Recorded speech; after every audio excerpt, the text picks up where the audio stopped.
Halo, assalamualaikum teman-teman. Jumpa lagi di YouTube Rini Febriani Hauri.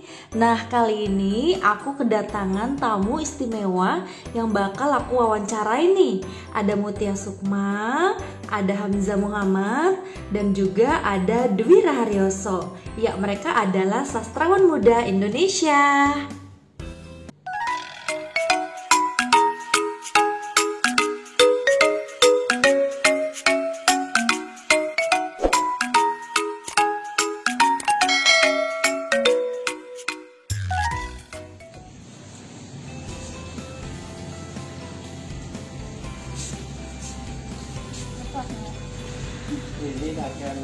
Jadi aku pertama kali ketemu mereka berdua tuh tahun 2012.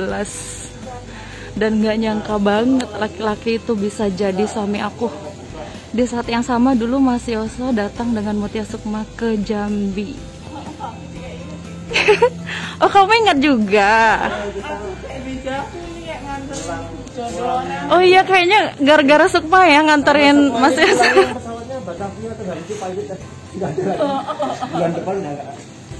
Oh ya, terus aku merasa berdosa banget loh Sukma sama kamu. Soalnya aku curi Mas Yoso dari JBS. Oh, nggak apa-apa. Tidak standarnya di samping. Oh gitu ya. Assalamualaikum. Kali ini aku sudah berada di kolam renang ya, di hotel di Novotel. Aku tuh hari ini tuh aku spesial banget ya, karena ada sastrawan muda terkenal yang tulisannya bagus-bagus banget. Ada siapa aja sih, aku kenalin satu-satu ya. Yang paling cantik di sini ada Mutia Sukma. Hai Sukma. Terus ada dua orang yang kemarin masuk di nomine penghargaan sastra Kemdikbud, itu khususnya esai, yaitu ada Mas Hamzah Muhammad. Hai Mas Hamzah. Halo teman-teman. Terus ada lelaki yang tidak asing lagi, teman hidup maksudnya ya. Halo. Mas Dwi ya. Oke, nah kita ngobrol-ngobrol yuk tentang apa ya, tentang apa aja deh. Oke. Nggak tahu nih yang diopong. Suaranya masuk. Masuk sih. Ya, semoga masuk ya. Nanti bisa dikuatin kok. Oh, kayaknya dari Sukma dulu deh. Ini kan Mbak Sukma ini kan beliau penulisnya, tulisannya tuh bagus banget ya. Terus tapi kayaknya kali ini aku nggak bakal bahas tentang kepenulisan dia ya, karena kemarin udah dibahas di web aku Cerantau ID. Jadi kali ini aku mau bahas tentang kesehariannya Sukma ya, sebagai ini ya, orang tua dan juga ibu rumah tangga ya. Oke Sukma, kamu punya dua anak ya. Itu kamu punya babysitter nggak sih di rumah? Ada suami. Oh ya, suami ya. Wow, ini wow banget karena nggak semua suami itu bisa jadi babysitter. Kamu bisa ceritain nggak sih keistimewaan suami kamu? Waduh, dia pokoknya istimewa banget. Dia tuh nggak seksis, dia tuh ngasih aku kesempatan untuk ngapain aja, asal nggak yang aneh-aneh. Pokoknya dia inilah apa, mau bergantian gitu. Kalau dia ada kegiatan ya aku yang pegang anak-anak, kalau aku yang ada kegiatan dia yang pegang anak-anak. Itulah kami. Iya, jadi intinya pengasuhan itu harus berdua ya, nggak Iya mutlak dong. semuanya domestik, semua diurus perempuan itu enggak ya. Oke, nah sekarang kita akan pindah nih ke Mas Gondrong depan saya ya. Oh ya, Mas Hamzah. Ini Saya harus lihat sini nggak? Gak usah ya? Biasa. Nggak Gimana? bisa. Saya ngobrol biasa aja kan? Oh ya biasa, mau lihat kamera juga boleh. Oke, halo. Mas Hamzah, kemarin bukunya apa ya yang masuk di ini? Sebetulnya itu dari tesis sih, sama aja kayak Mas Dulu ya. Sama-sama. Bahas Raden Mandasya, jadi kue daging sapi, karya Yusi Afianto Mariano. Itu ditulis 2018. Terus iseng lah pengen dibuat arsip sebetulnya ya, buat arsip. Cuma ada jejak dulu di tahun segini mikirin apa sih, pusing apa gitu. Jadi pernah nyangka nggak sih buku itu masuk 5 besar? Gak pernah nyangka, maksudnya sejauh ada pembukaan, waktu itu pembukaan 2019 ya, sempat dikirim, kemudian baru masuk di 2020. Oh gitu, jadi itu dikirimnya 2019? Tapi karena mungkin lain kebijakan ya, ya terus ya sudah, ternyata masuk ya, saya tidak memikirkan apapun dan memang itu gitu nasibnya mungkin ya, nggak pernah kepikiran berharap apapun sih, karena kritik sastra gitu kan alot banget saya, Iya, ternyata benar-benar. tulisannya masih alot banget. Dan ternyata kalian berdua ini rival ya. Oh, rival, Enggak, itu kan hanya persoalan administrasi ya. administrasi. Kalau kita nggak ada persoalan itu, dia dipikir panitia, kita nggak pikir rival. Oke deh, kayaknya saya pindah dulu ke sini ya. Oke, Pak Dwi, gimana sih perasaannya waktu tahu buku itu masuk 5 besar? Apa ya, perasaannya biasa aja sebetulnya, karena kaget kok bisa itu masuk 5 besar ya, padahal nggak ada ekspektasi di situ. Iseng aja, seperti mungkin Mas Hamzah tadi ngomong, ini hanya untuk dokumentasi kan. Karena pertimbanganku sih sedih lebih ke yang bahas penting masih dikit, itu aja, simpel lagi, itu aja, Iya, sama. selesai itu. Gitu ya. Jadi nggak ada ekspektasi. Kalau toh memang dia apresiasi ya syukur, kalau enggak ya nggak apa-apa. Tapi untuk Pak Dwi ini ngirimnya di tahun 2020 juga ya? 2020 kalau 2020 ya? Kalau Mas Hamzah dari karena 2019. belum tahu sebelumnya. Terus kenapa kok bisa mengirim itu atas dorongan apa gitu? Nah ini sebetulnya bukan inisiatif saya. Sebetulnya yang tanya ini yang bikin ulah sebetulnya. Dorongan istri ya, Iya. dorongan istri. Saya dipaksa masalahnya waktu itu. Yang bikin Nggak goro-goro. mau, Iya, yang bikin goro-goro maksa terus, dia bahkan yang ngirim sendiri, bahkan dia yang mendanai, dan saya kemudian kaget tuh sudah dikirim ternyata. Nah, intinya seperti itu. Tapi kalau kita bicara proyeksi ke depan, dunia kritik sastra kita atau isai sastra itu memang masih kurang ya. Maksudnya 5 tahun belakangan ini ya, kurang itu dalam artian apresiasi, terus penulisnya itu meskipun banyak sayembara rutin, sayembara DKJ tiap 2 tahun, tapi saya rasa di level-level yang lebih umum itu masih sangat sedikit ditemukan tentang tulisan kritik atau itu. Oke, ini kan kalau kita ngomongin kritik sastra ya, kayaknya ke depan kalian berdua bakal ada nulis buku baru lagi nggak sih tentang kritik sastra gitu? Kalau saya sih enggak sih. Ya capek sih. Capek. Habis energinya ya? Memberi jeda dulu sih untuk nerjemahin malah. Oh gitu, jadi sekarang jadi penerjemah ya? Iya, nerjemahin mikir-mikir. Buku terjemahan yang terbaru apa? Ini Charles Bukowski. Judulnya. Oh yang mau dibedah besok itu? Oh iya, yang mau dibedah di teman-teman di Rawamangun. Acara Tawuran. gitu ya. mental ya, acara tawuran sastra. Jadi gimana semua datang kita besok? Oh ya wajib ya kalau gitu ya. Perlu bawa apa? Batu bata atau Ada teman saya namanya Esa Tegar Putra mau bawa golok. Oh iya ya. Oh Esa mau datang juga. Apakah ini masih tahu sih. kaitan dengan dendam yang di PKK? Oh enggak, itu justru tidak dendam, justru kasih sayang.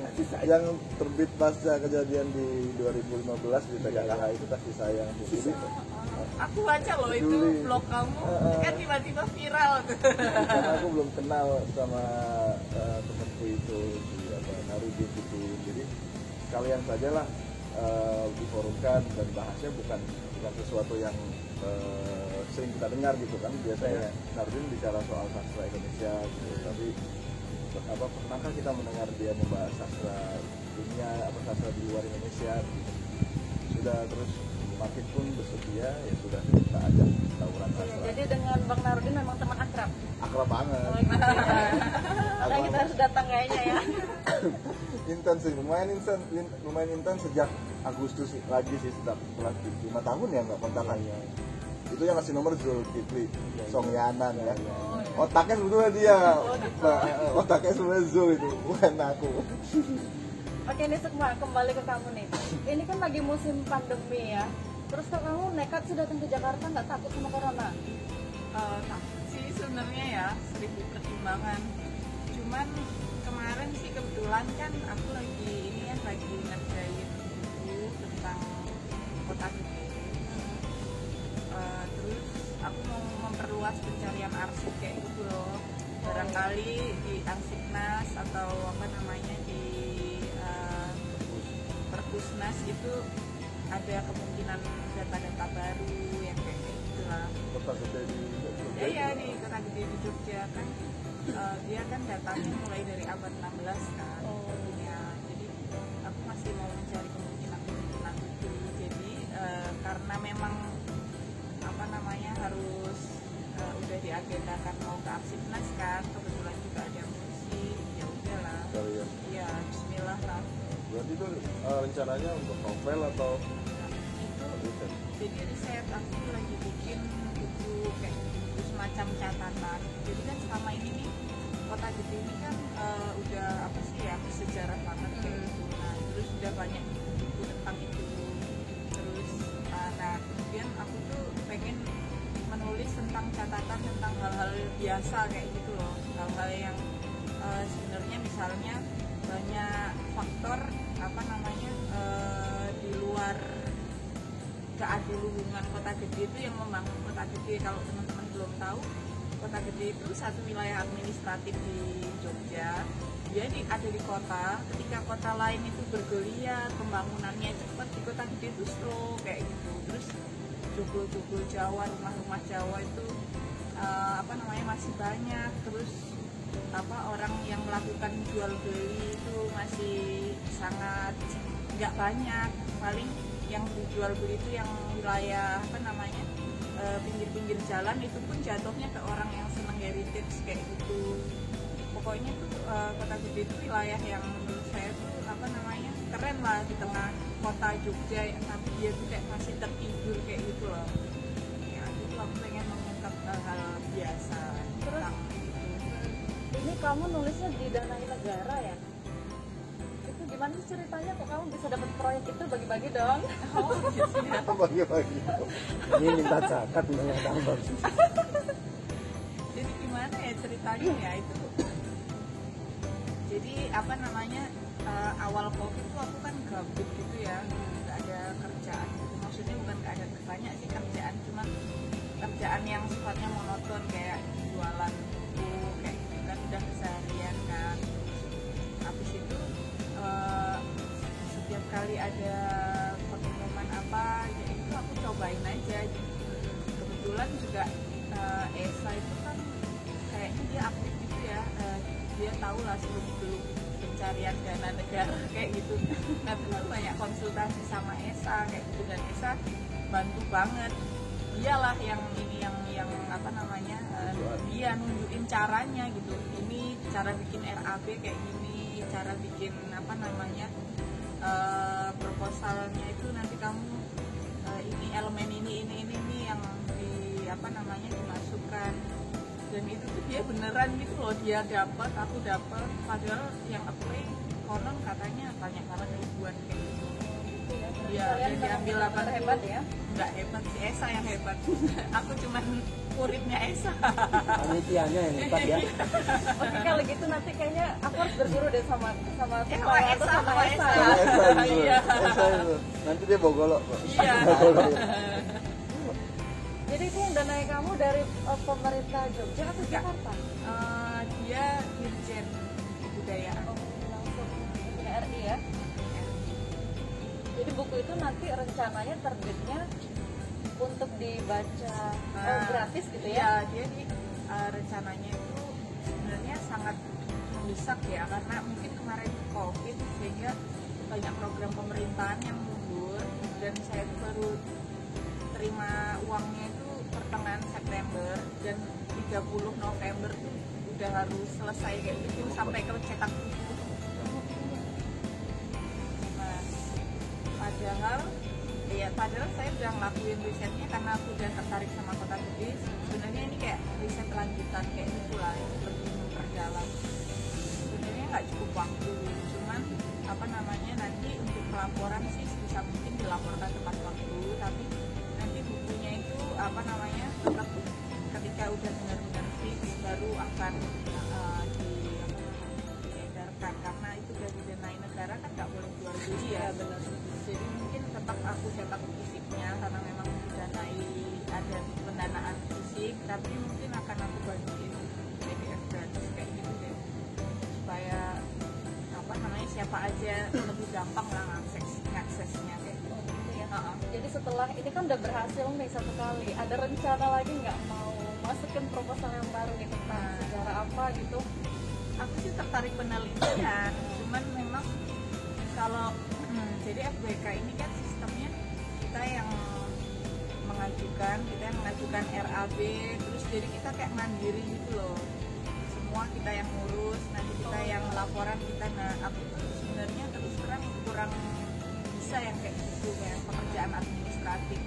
Aku kalau ada program penelitian lainnya aku mau ambil, cuman kalau bisa sih yang apa namanya udah langsung dikasih ini segini nih untuk dana penelitian kamu, ini untuk administrasi jalan kamu kayak gitu. Karena sebenarnya aku juga lagi ngerjain 2 hal sekaligus ini, mudah-mudahan maksimal. Yang satu aku penelitian tentang RA Sutartina. Kalau itu dari negara juga? Tapi itu langsung gitu, sistemnya kayak dana apa namanya langsung beli buku gitu ya, apa sih? Oh ya. Hibah buat orang. Ini ada duit 5 miliar, habisin. Aduh, 5 miliar ya Allah. 5 miliar yang 10-nya. Gitu ya. Jadi kalau kamu belum ada yang ahli buat administrasi, aku bisa melakukan. Oh iya benar. Modus. Benar. Gak apa-apa. Tapi aku kan mau ngebayar kamu jadi takut. Oh iya, takut sih aku kadang nggak. Saya nanti kena money politik. Saya. Aku nggak matok harga mahal-mahal kadang. Oh ya, ini kan kamu rencananya mau ke Perpusnas berarti ya. Terus anak di Jogja gitu ya. Ada rencana mungkin Rina dengan Miala mau datang ke sini? Iya sih, aku sebenarnya takut ya, tapi karena apa namanya beberapa faktor akhirnya ya udah deh. Rina ini anak-anakku nanti setelah acara misi ini tanggal 6 karena ada tiket murah pakai Asia, akhirnya mereka disuruh di sini, tapi mungkin nggak bisa jalan-jalan ya, tetap fokusnya hotel, Perpusnas dan Arsipnas gitu aja. Jadi mereka ya sekaligus apa ya, bonding ke perpustakaan sama ke pusat arsip kayak gitu kan. Berarti selama kamu tinggal ini Rina dengan Nyala dengan bapaknya? Dan itu nggak dibantu siapa-siapa? Iya, kadang jadi kan mamaku tinggal di Jogja ya. Jadi kadang Rina TPA di rumah mamaku, nanti pulang ke bapaknya.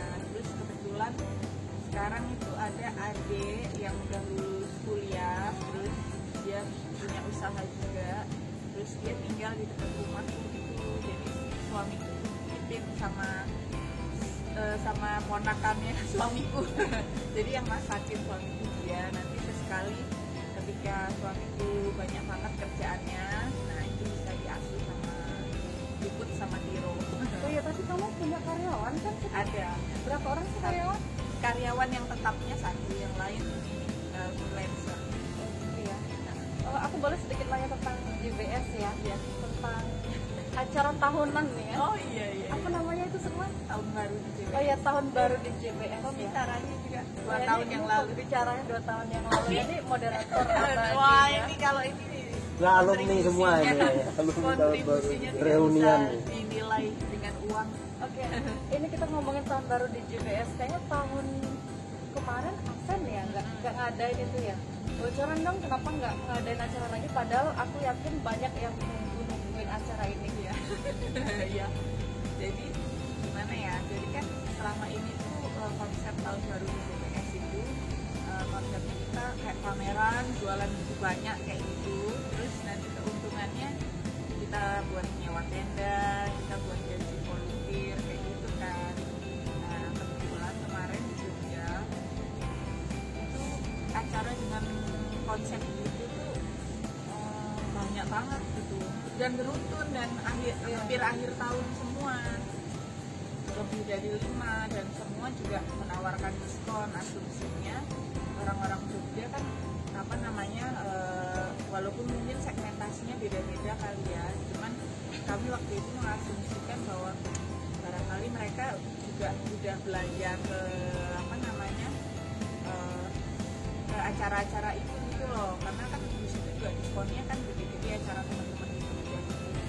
Nah kami pikirnya kalau sampai nggak nutup gitu, nggak penjualannya nggak rame ya, walaupun teman-teman itu banyak yang baik gitu, yang jadi pembicara cuma kayak gitu, tapi kan tetaplah ada lah apa namanya misalnya tenda itu nggak murah kayak gitu kan, sistem itu kalau dikalikan seminggu kan juga jadi nggak murah.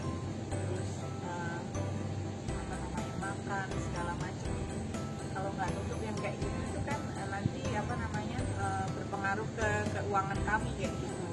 Sedangkan waktu itu barangkali kami lagi nggak siap kali ya, nggak apa namanya belum berdarah-darah gitu, belum kurang persiapan. Terus berikutnya lagi suamiku tuh kebetulan jadi salah satu motor acara itu festival Joplin Fest itu.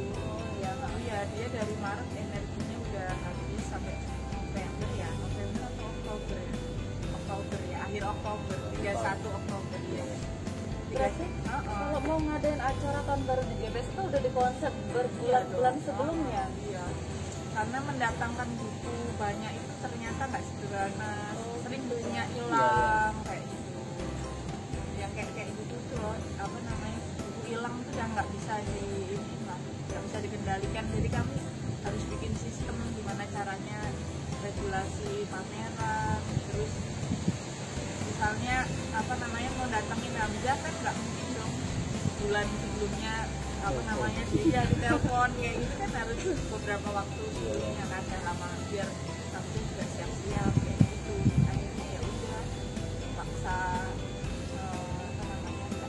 insya Allah lah tahun ini ya seperti teman-teman yang lainnya ya, dari boleh juga tuh ya, dan minim anggaran itu kan. Terus untuk penerbit GBS nih, ini kalau sejauh ini gimana nih di mata Sukma? Di masa pandemi ini dengan penerbit?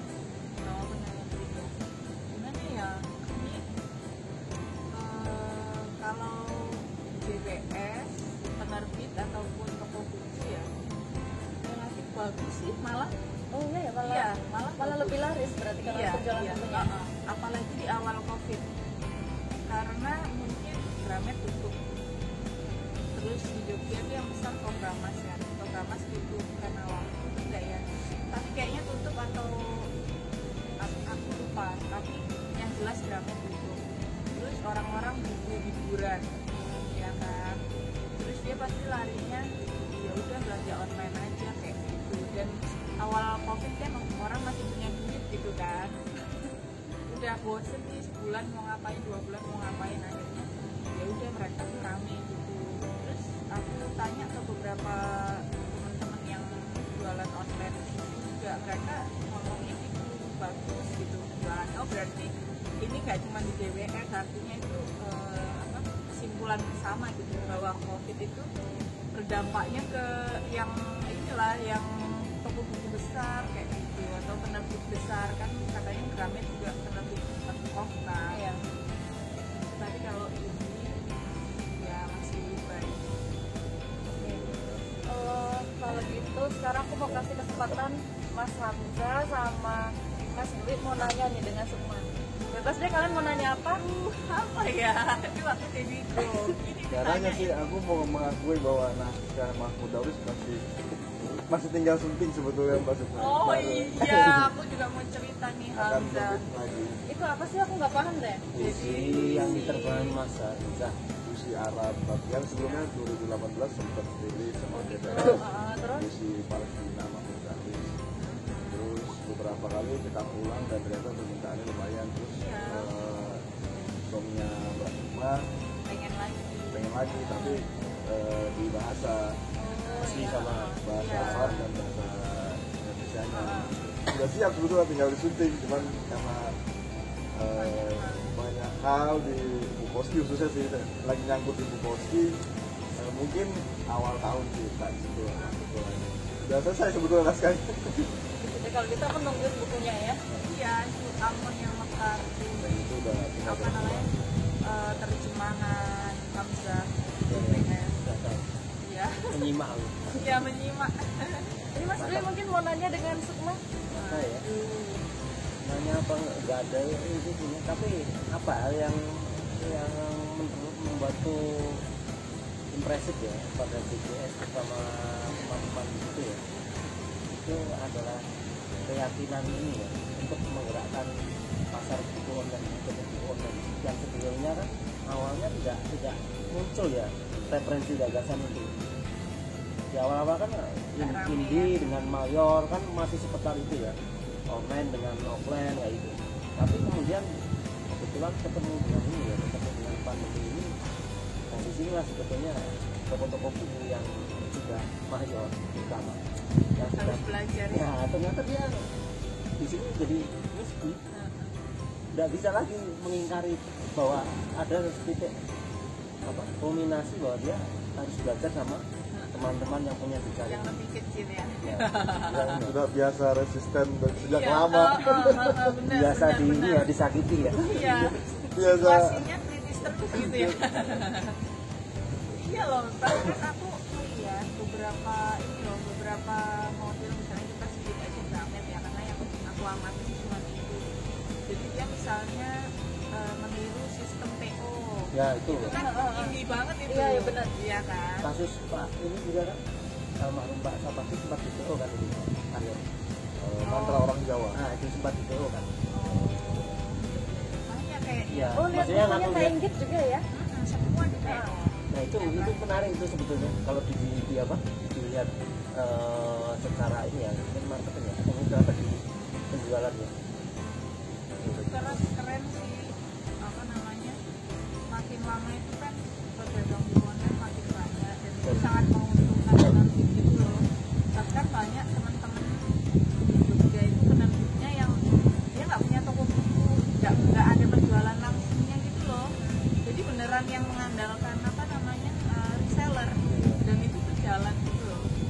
Bisa sukses. Iya, Tapi pengaruh nggak sebetulnya kalau misalkan dilihat dari hitung-hitungan ini ya relasi antara mayor dengan ini atau mungkin kalau kita pakai pola lama penerbitan norma yang misalkan yang tidak punya distributor itu memang masuk ke jaringan penerbit mayor dia harus masuk distributor mereka dan itu dikenai jas sekitar 40% kan nah, di online ini pengaruh nggak menurut? Jadi misalnya ini aku mau masuk ini ke jaringan toko A. Toko A adalah penerbit mayor dia punya distributor A1 ini semua toko buku apa semua penerbit di luar ya anak dia di luar apa dia kan kena cas itu kalau masuk dia meskipun dia jualnya harganya utuh nggak di diskon di toko dia ini. Nah maksudnya pengaruh nggak model-model pola kayak gitu? Ya, tapi kalau teman-teman ini itu rata-rata biasanya nggak masuk ke jaringan itu, jadi beneran yang dia mengandalkan jaringan reseller. Reseller yang notabene indie juga. Iya, resellernya reseller ini. Indie beneran. Bener toko buku kecil yang merintis. Misalnya apa namanya kita berlima nih, Mas Yoso berhasil jualin tiga aja kan. Kita kali 4 penerbit aja kali 4 toko buku kan udah 12 keluar kayak gitu kan. Dan itu jumlah banyak banget kayak gitu kan. Udah gila-gilaan ribuan itu ini sekarang. Baik yang punya brand maupun yang enggak. Iya. Mungkin tepatnya yang brandnya jadi sama yang belum Oh, jadi belum, ya. ya kan gitu Ya, ya. kan. Ya, itulah kira-kira. Tapi mungkin GBS itu termasuk merintis ya bahwa toko buku online itu bisa memberi sumbangsi gagasan gitu. Bahwa di sana bukan hanya jual buku. Iya Nah, betul. itu yang asik. Ini Iya. GBS pertama lah. Iya. Basis komunitas kan.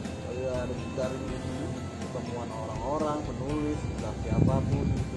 Yang bukan hanya pembaca atau beli buku itu sendiri. Makanya orang nungguin tahun baru di GBS. Oh ya itu ya, karena komunitasnya sih kami sering ngomong kalau kami toko buku komunitas sih memang. Walaupun memang kekurangannya karena mungkin kami kekurangan SDM ya. Jadi apa namanya gagasan-gagasan kami itu lebih cepat sampai ketika offline gitu loh, ngobrol, kita main ke GBS kayak gitu. Nah tapi untuk kayak konten-konten kan banyak kan teman-teman sekarang main konten, nah yang kayak gitu itu kayak belum kesentuh gitu. Ngos-ngosan banget kita Oh, itu oh. menyuapi netizen itu. Ya kayak gitu, jadi kita sih lebih seneng aja, ayo main gitu, kita ngobrol kayak gitu. Ya sama lah kayak yang dilakukan di Adeline, Mas Yoso dengan walaupun nggak ada dengan apa kelompok ininya, tapi secara personal dia kan begitu juga ke teman-teman atau yang lebih muda terutama kan. Jadi atlet libur nih? Enggak, Akhirnya buka terus. enggak ya? Ada ini sendiri. Ada ladang. Staff lagi. Biasanya aku setiap hari. Oke teman-teman, sampai di sini dulu ya bincang-bincangnya. Ya pokoknya kalian kalau ingin nonton banyak hal di YouTube aku, jangan sungkan-sungkan ya untuk klik-klik video aku yang lain. Makasih banyak teman-teman. Dadah.